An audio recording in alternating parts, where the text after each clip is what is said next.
It is nice with the trees. Wow.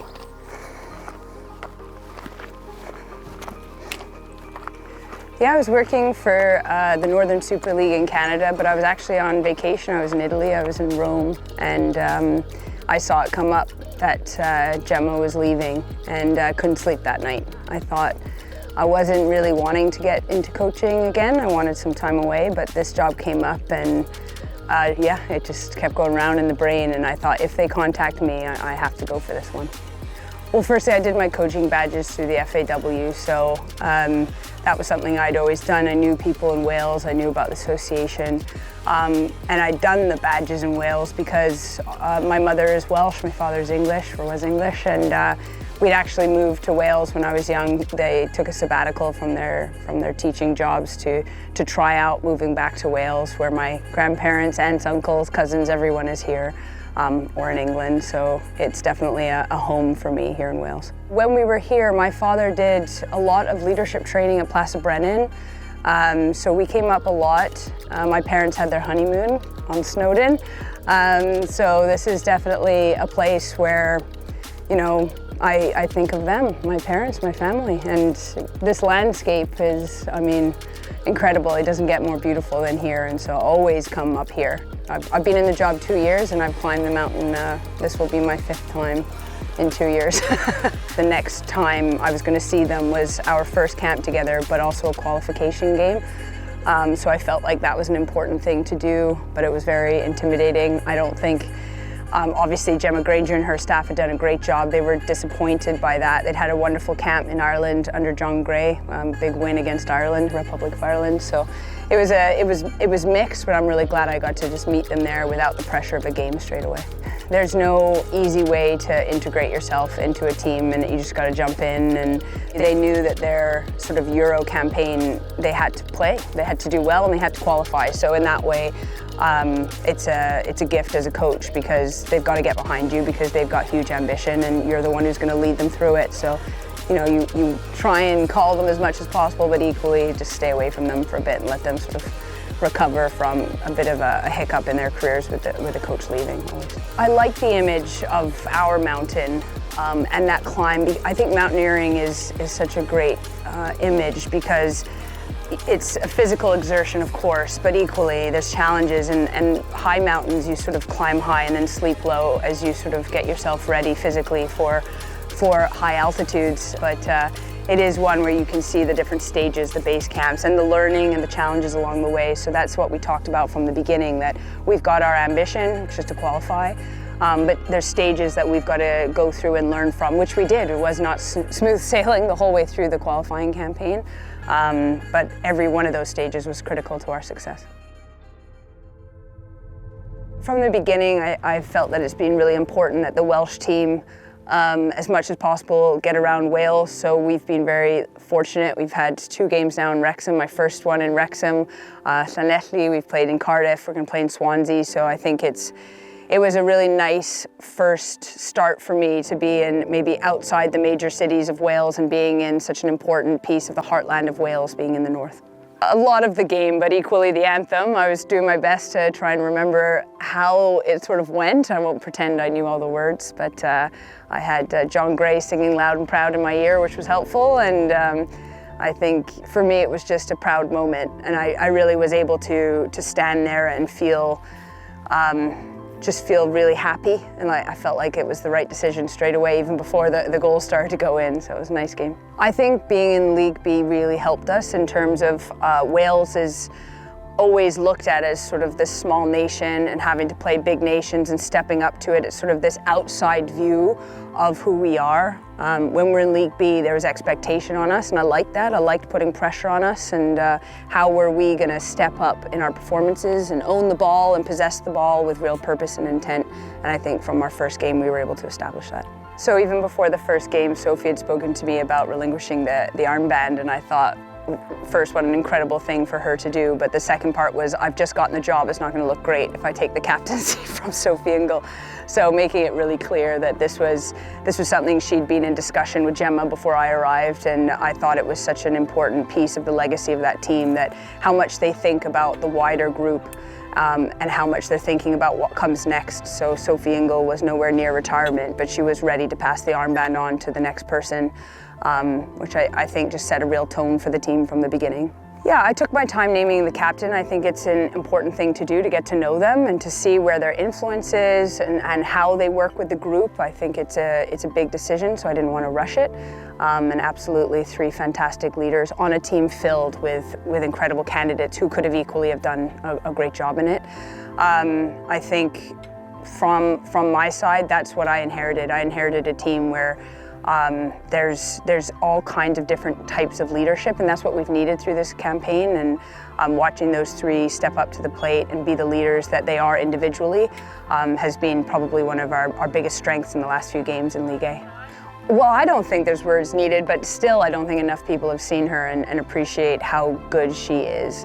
I think the whole team, when we look at these Welsh women, what they've had to do to have a career in football. They haven't had teams, all of them. They've had to play with the boys. They haven't had opposition. They've had to go find it. They've had to leave home. And Jess has really been the epitome of that. I mean, she's come through the system in Wales, but equally she's had to leave. She's played all around the world to be the best she can be. She's put everything into it.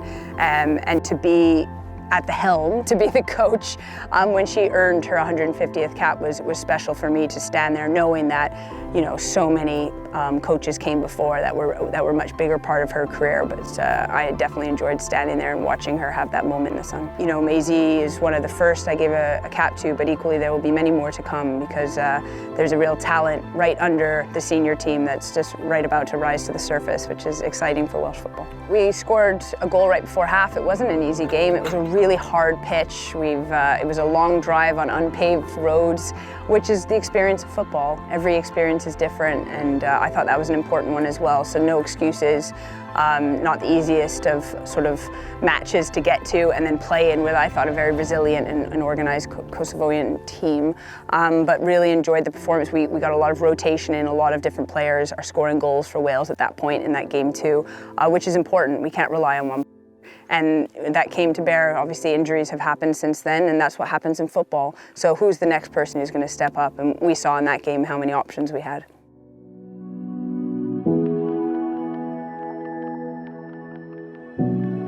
In June, our camp against Ukraine, it was a tough window on the field. I thought we really learnt some hard lessons, especially away, when we sort of got a wonder goal from Jess last second, and then they came back and scored again. But those 2 ties and that camp, I think, were a catalyst for us. We really learned a lot, and I think we really connected as a team as well. So if I look back at that campaign, I would say that those 2 games were probably the moment where I really knew this team was going to do something. I think from that Ukraine game, the reasons why I felt like something special was going to happen was because of the work we did off the field to connect as a group. I think from my end, I talked about maybe getting it wrong the first camp, absolutely committing to get to know the team better, to get to know who they were, why they were playing. I think the team appreciated that. And for me then, understanding more about what they've had to fight for gave me a real appreciation for the opportunity we had in front of us, because this team, you can't get more passionate women. So that was the moment where I was like, oh, we've got something special on our hands right now. Rachel Rowe is an important piece of our team. We talked about the captains, the vice captaincy. You know, Rowe is a captain for the team. That's the thing with captains. We put a lot of weight on who wears the armband, but actually a team only works if you have a team of captains. And Rowe's one of these players that has pretty consistently stepped up for us when we need her the most. Big energy on the field, but off the field, willing to ask questions, respectfully, to be involved, to commit to getting Wales to where it should be, which is in the very highest echelons of the women's game. So she's a big driver for the team. Well, Kayleigh Green will be a manager for Wales. I think you see some of these women, and many of them could be coaches in the future, but Kayleigh has something special, and you see that with how she nurtures and develops the young players coming through, but equally what she's delivering on the field. After so many years of giving everything for Wales, she continues to do that by looking after herself off the field, making sure she's ready for the opposition and delivering at the highest standards. So she's been a huge part of our qualification success, and equally, I don't think anyone will be surprised when she takes over Wales one day. Yeah, Lois is a great piece of our team. She's She's a character, she's always got a joke, and you need different kinds of people as well as players around an environment, and Lois will speak to anyone. She makes everyone feel at home and welcome. When she's on the pitch, she's got great feet, she's got really good vision. I think she's someone who's got a really strong future for Wales and is already playing a really important piece for us at the moment. Yeah, it was a quick turnaround between June and July, but also important because we'd had 2 ties against Ukraine. There was potential to come third in the group if we didn't take care of business. So I will always point to the Ukraine games as real catalysts, real learning opportunities for us as a team, to feel a bit of pain, to be challenged, that's important, to learn how to close out games and to get points. And then going into the next 2 with very little preparation time, I thought I was confident the team could do it, but equally, you never know how they're gonna show up, and that was the most focused Wales has been.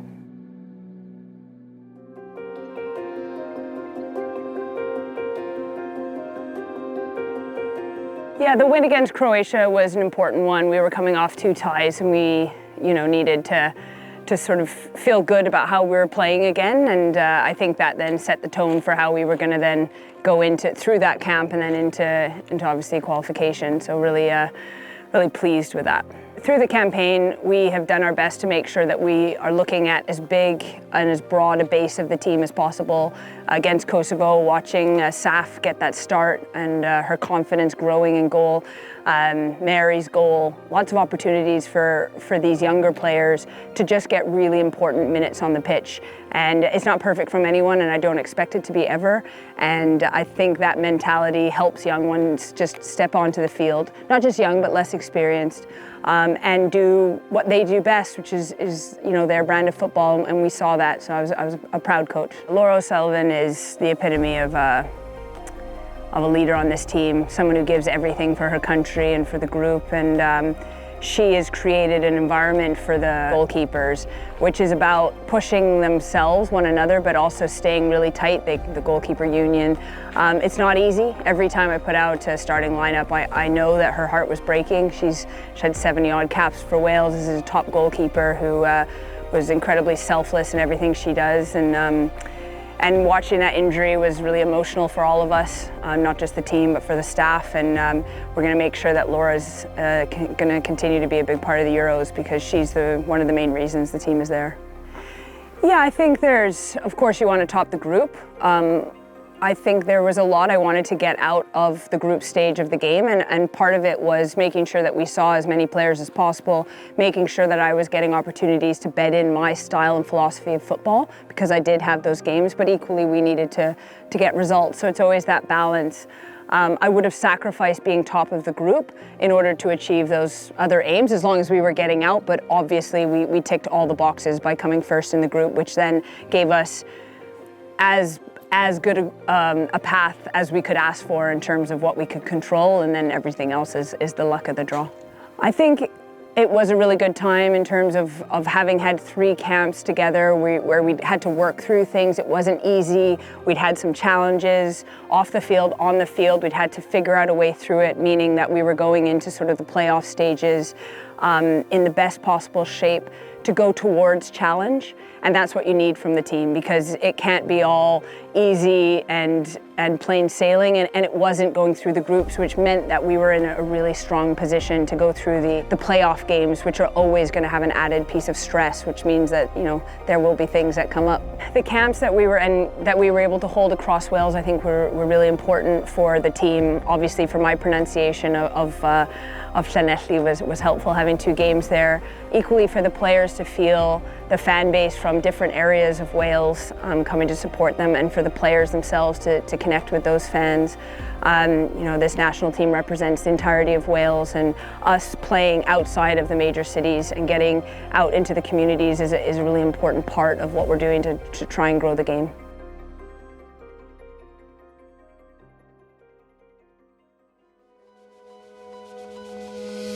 It was a special moment in Cardiff, having a record-breaking crowd. The team felt a lot of pressure, a lot of expectation, not just because of that game, but because of all the times where they'd come close before. So having a great crowd, a really big noise from the fans was really important for us.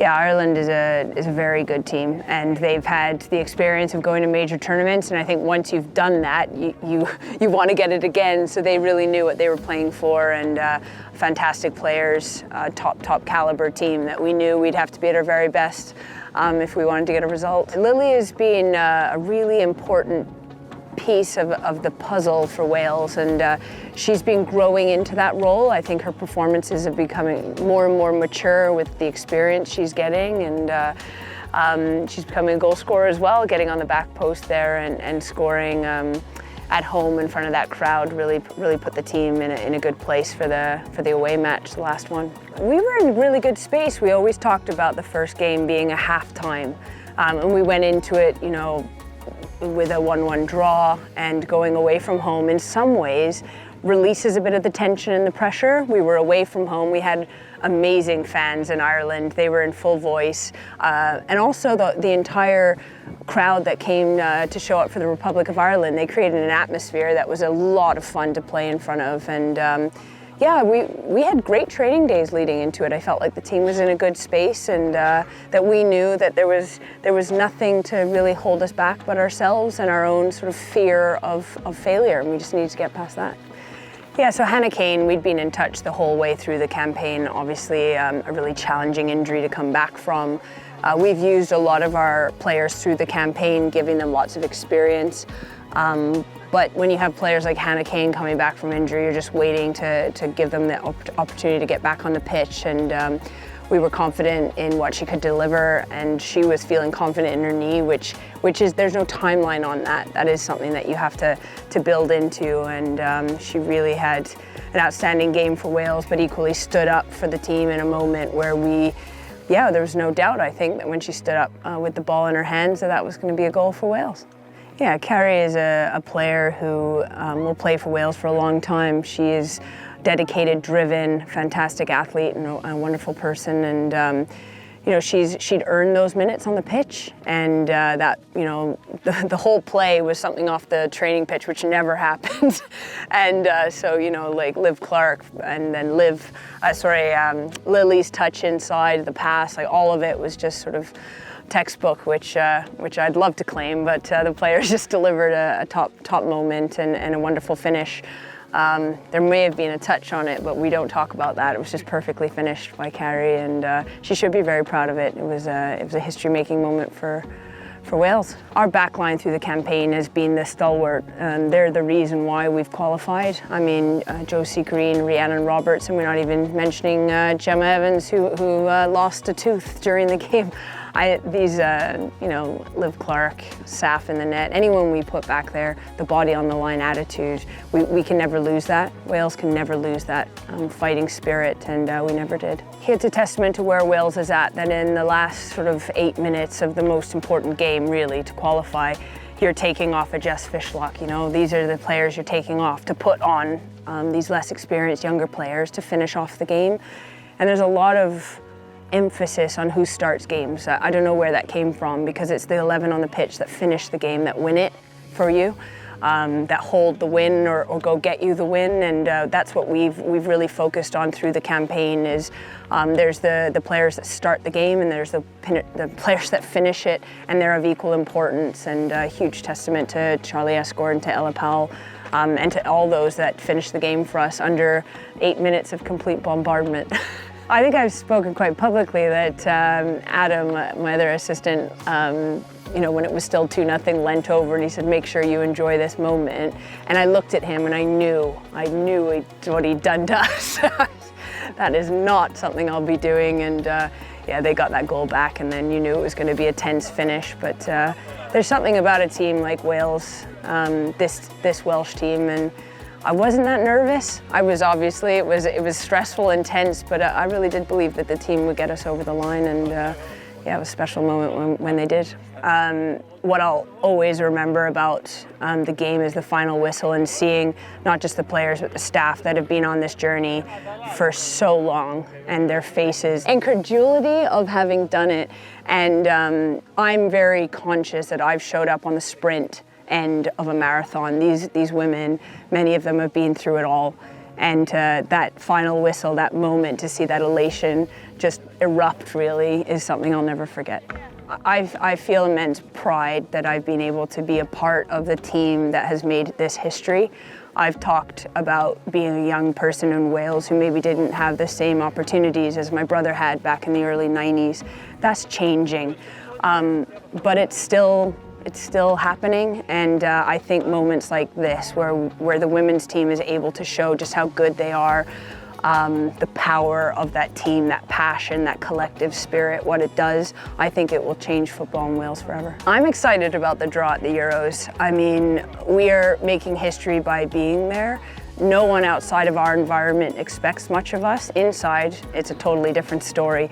But why wouldn't we want to challenge ourselves against some of the very best in the world? And I have no fear. I really don't. And I think the team doesn't either. That's the goal is we step on that pitch and we feel like we can deliver the best of us. And whatever that is, we hope it's a win. We're going to go for the win, but we're going to be proud of ourselves no matter what, as long as we deliver the best of ourselves. Standing here, knowing that the team is going to be announced in that special moment also makes me think of for them, the women that have come before us, that have built the foundations of this team and where they stand, but also the players that haven't made the team are on my heart today. I think the hardest thing for a coach, any coach, is to make the decision of who's in and who's out, and it's fine lines and fine margins, and so I'll carry them with me, because part of my job is making dreams come true and choosing this team, which will always be special, but equally there's some broken hearts, and huge respect to them, because we are here because of a collective, and not everyone that was part of that journey will be there, and that's a hard thing. A huge thank you to the fans for the support. There's some fans that have been, 3 people that have come out, and we know who they are, that have been there for the whole journey, and we've got new fans now, and a big thank you to them for coming on board and their support.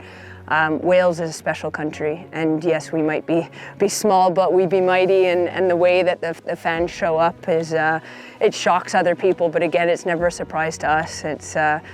It's amazing to see that sort of red wall, but also to hear it. You always hear it, and that's something I know the players take a lot of pride in, but also a lot of energy from. 5th of July in Lucerne, I can see myself standing, singing the anthem, John Gray, loud in my ear, helping me.